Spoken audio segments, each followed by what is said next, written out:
Have you ever watched a tree withstand a storm, branches bending but never breaking, and wondered how you too could remain so unshaken in life's whirlwind? Imagine for a moment that no insult, no sudden crisis, no chaotic twist could ever truly rattle your core. That you could stand like that steadfast tree, rooted in a deeper understanding of yourself, unmoved by external tempests. This isn't an impossible dream. It's a state of being, a mastery of your inner world, one that many have discovered through the lens of Carl Jung's insights. Carl Jung, the Swiss psychiatrist and founder of analytical psychology, believed that it's not the outside world itself that disturbs us. It's how we perceive and internalize what happens around us. The noise and clamor of life can shake you. Yes, but only to the extent that it stirs something unresolved within you. If a passing comment, a slight from a coworker, or even a series of unfortunate events can trigger emotional upheaval, that reaction isn't generated solely by the external situation. Rather, it emerges from a reservoir of hidden insecurities, fears, and unexamined wounds, what Jung called the shadow. Yet there are individuals who remain composed no matter the chaos. They walk calmly in the middle of life's storms, and you sense a peaceful aura around them. They haven't discovered a magical formula, nor do they possess superhuman emotional detachment. Instead, they've bravely walked through the corridors of their own minds. They've brought light to their shadows and recognized that no external force can truly control the inner world unless they allow it. This, in essence, is why nobody and nothing can affect them again. Now, you might be thinking, but I do feel affected. How can I stop? The answer lies in one word: awareness. Awareness of your own mental and emotional terrain. Awareness that each emotion you experience serves as a signal pointing inward. Awareness that your reactions are a mirror, reflecting not merely what's happening, but what those happenings represent to you on a subconscious level. To reach this space of emotional resilience, you must first acknowledge that the triggers out there are often just catalysts for what already resides in here. Picture yourself walking through a carnival funhouse filled with mirrors. Some mirrors show you a distorted reflection, a stretched or squashed image that can make you laugh or cringe. Deep inside, you know it's just a warped reflection. You don't blame the mirror for the odd shape you see, because you recognize it's only glass bending light. Yet in daily life, we forget this simple truth. The world reflects our beliefs, wounds, and assumptions back to us, often in a distorted way. We feel offended, frightened, or betrayed, forgetting that these emotional responses arise because of what's inside us, not merely because of what's outside. Carl Jung's insight was that we live in a psychological house of mirrors. We tend to project our unowned emotions onto others. If there's anger within us we've never acknowledged, we see an angry world. If we carry insecurities about our worth, we see constant signs of judgment or hostility from those around us. The external world seems to confirm our fears and anxieties, but in fact, it's neutral, much like a mirror waiting for someone to stand before it. The reflection only appears with the presence of your inner content. An emotional trigger is neither good nor bad. It's a clue. Think of it as an arrow on a treasure map labeled X, pointing directly to a part of your psyche that needs attention. But how often do we run away from this arrow? We try to avoid the situation, blame the circumstance, or numb the pain with distractions. The problem is that these strategies don't dissolve the wound. They merely postpone addressing it. Next time you're triggered by someone's comment or an inconvenient turn of events, pause. Observe that spark of anger, insecurity, or fear. Ask yourself, what is this emotion revealing about me? Maybe it's a fear of not being good enough. Maybe it's a sense of having no control. Beneath every trigger lies an unprocessed belief. And if you can see it, you can heal it. This is the essence of shadow work, the practice of bringing the unconscious to the surface, examining it without judgment, and learning from it. Jung emphasized that our shadow contains everything we've hidden or denied, unflattering traits, weaknesses, and unresolved pain. Yet if we're brave enough to explore these aspects, they become our teachers. Instead of letting your shadow control you from behind the scenes, you invite it into consciousness, giving you the power to respond intentionally rather than react impulsively.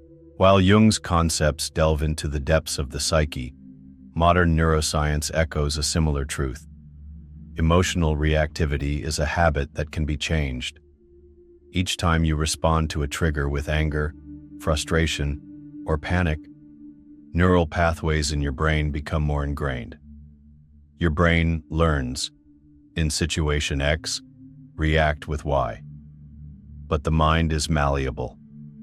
Neural plasticity means you can unlearn old patterns and replace them with new ones. This shift begins with mindful interruption. The moment you sense a negative emotion rising, you have a window of opportunity, mere seconds, to choose a different response. At first, it feels unnatural. Your body might still tremble with adrenaline, or your face might flush. But as you repeatedly practice pausing and observing rather than instantly reacting, you send a new signal to your brain. Wait, let's do this differently. Over time, this mindful approach forms new neural circuits that favor calm observation over blind reactivity.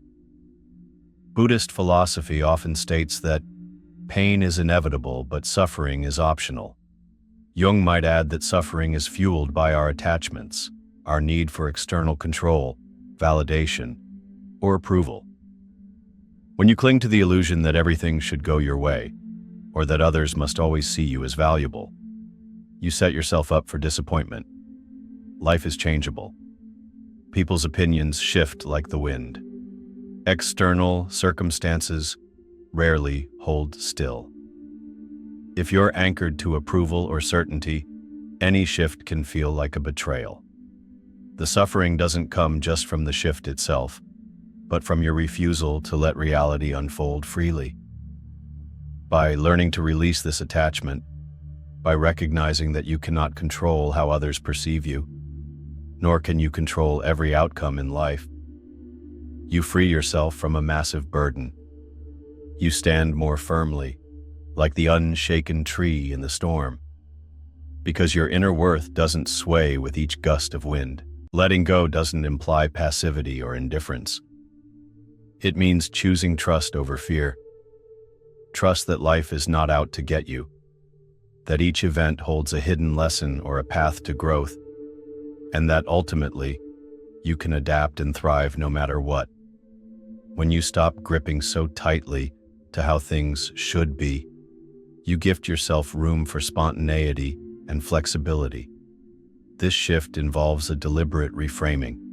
Whenever something jarring happens, a canceled plan, a harsh critique, a financial setback, ask yourself, what if this is happening for me, not to me? Notice the difference in your body's response. Suddenly, rather than resisting and contracting with negativity, you open up. You become curious. What can I learn here? This curiosity dissolves fear and stress, replacing them with a gentle acceptance. Jung used the metaphor of archetypes and the collective unconscious to illustrate that we're far more expansive than our fleeting thoughts or emotions. A modern adaptation of this idea is the saying, "You are the sky. Everything else is just the weather." The weather can be stormy or mild, but it's transient. The sky remains vast, steady, and unaffected by the passing clouds. When you see yourself as the sky, you understand that anger, sadness, or fear are temporary states. They drift in, but they don't define you. Often people make the mistake of identifying too closely with their emotions. I am angry. I am anxious. In truth, you are experiencing anger.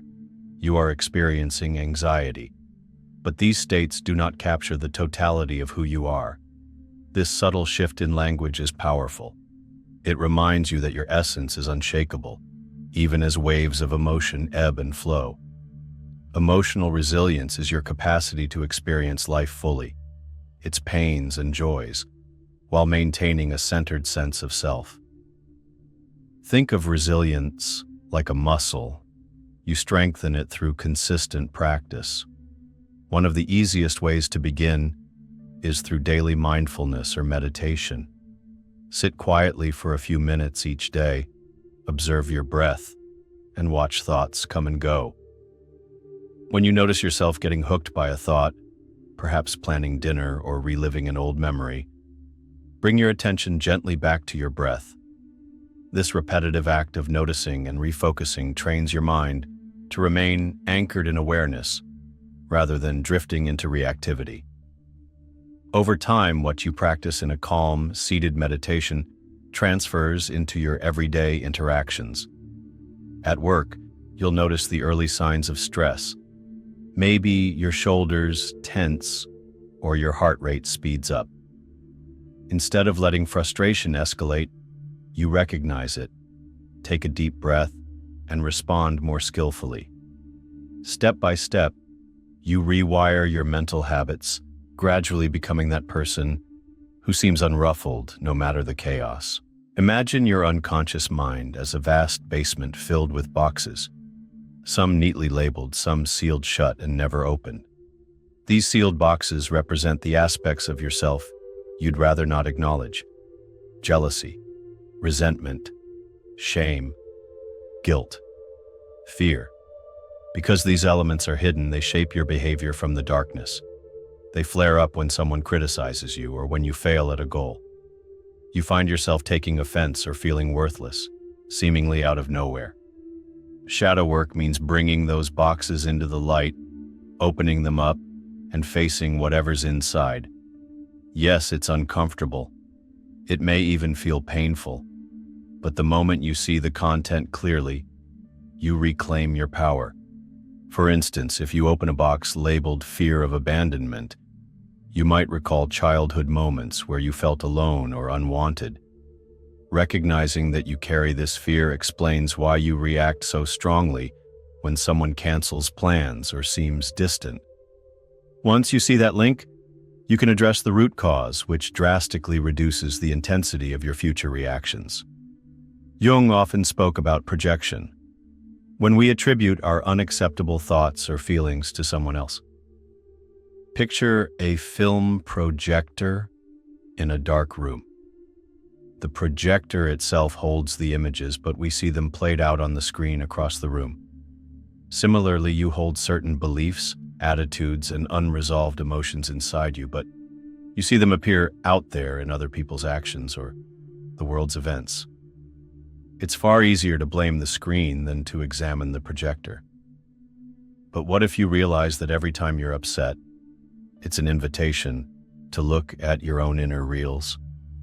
The world shows you what you need to see, precisely because your inner state filters your perception. By turning inward instead of outward, by cleaning your inner projector, you transform the images on the screen of your life. Problems and conflicts either dissolve or become stepping stones to growth, because you're no longer blindly projecting them into your environment. Many people fear that doing shadow work or adopting a calm, reflective stance will turn them into unfeeling robots. But Jungian psychology doesn't advocate numbing yourself. Detachment in this sense isn't about repressing or denying emotion. It's about acknowledging emotions as they arise, understanding their origin, and then choosing your response. When you're no longer caught in knee-jerk reactions, you gain the freedom to experience emotions fully without being controlled by them. In fact, healthy detachment can deepen your capacity for compassion. When you're not drowning in your own reactivity, you can empathize more genuinely with others. You become better at recognizing that people act from their own wounds, their own unexamined shadows. Instead of taking offenses personally, you see the bigger picture.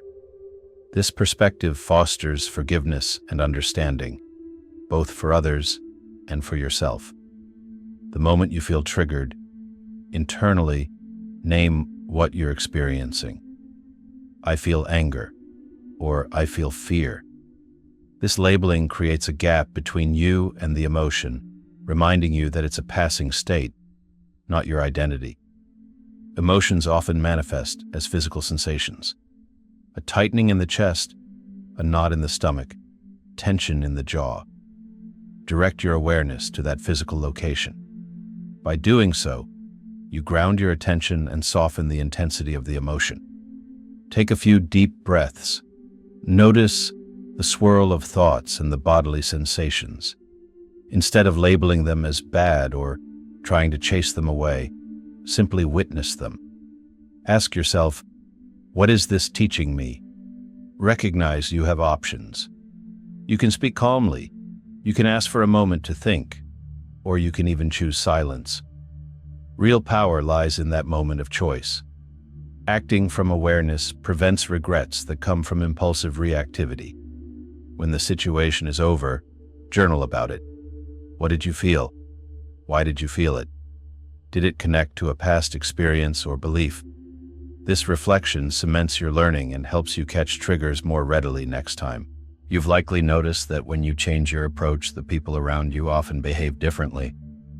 Perhaps you used to argue with a friend who teased you. One day, you choose not to engage, responding politely or staying calm.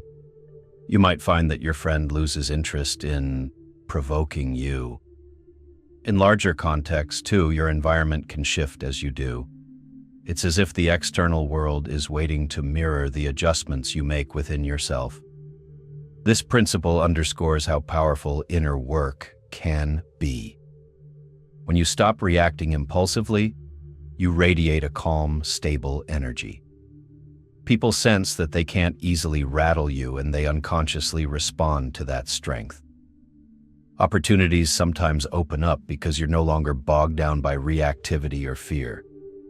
Instead, you project confidence, clarity, and self-assuredness. It might feel comforting in a way to blame outside circumstances. I'm upset because my boss was unfair, or I'm stressed because life is chaotic. While these factors do contribute, remember the difference between a catalyst and a cause. The external event is the catalyst. The internal wound is the cause of your suffering. Once you see this, you stop giving your power away. Yes, your boss might indeed be unfair. That doesn't invalidate your feelings. However, your deeper suffering might stem from a core insecurity about your competence or worth. Another person with a different core belief might handle the same situation with less distress. The liberating truth here is that you can address your core insecurity, whereas you may not be able to change your boss's behavior. Self-responsibility is self-empowerment. Consider historical figures or individuals you've personally known who overcame tremendous adversity. Often they share a common trait. They see setbacks as opportunities to adapt and grow. Instead of being flattened by life's weight, they find meaning in the challenge.